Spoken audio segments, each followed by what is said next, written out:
तिलारी प्रकल्पातील जमिनीसाठी गुळंब येथील शेतकरी आक्रमक, कर्मचारी शेतकऱ्यांमध्ये झाली वादावादी। सहाय्यक वनसंरक्षक यासंदर्भात घेणार बैठक। चंदगड पाटबंधारे विभागाकडून वन विभागाच्या ताब्यात असलेली तिलारी प्रकल्पांतर्गतची जमीन आम्हाला परत करावी अशी मागणी करत शेतकऱ्यांनी पाटणे वन विभागाचे वनक्षेत्रपाल प्रशांत आवळे यांना धारेवर धरलं।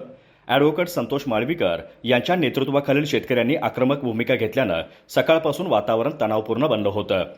तिलारी प्रकल्पांतर्गत वन विभागाने काही वर्षांपूर्वी गुळंब परिसरातील शेती लीजवर पाटबंधारे विभागाला दिली होती, पण सध्या येथील जमीन पडीक आहे।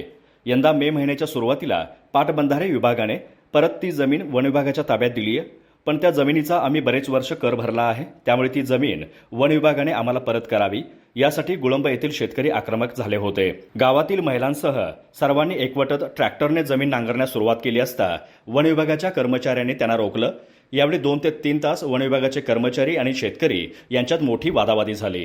शेवटी वनक्षेत्रपाल आवळे यांनी या संदर्भात सहाय्यक वनसंरक्षक नवनाथ कांबळे यांच्या उपस्थितीत शेतकऱ्यांची बैठक घेऊ असं आश्वासन दिल्यानंतर शेतकऱ्यांनी नमतं घेतलं। यावेळी लाडकू दळवी, लक्ष्मण दळवी, दत्तात्रय दळवी, निंगू दळवी, पांडुरंग प्रधान, पांडुरंग दळवी, सोमनाथ दळवी, बाळू गोंडे, भिवाजी पवार, नामदेव दळवी, गणपत दळवी, सुरेश दळवी आदींसह महिलाही आंदोलनात सहभागी झाल्या होत्या।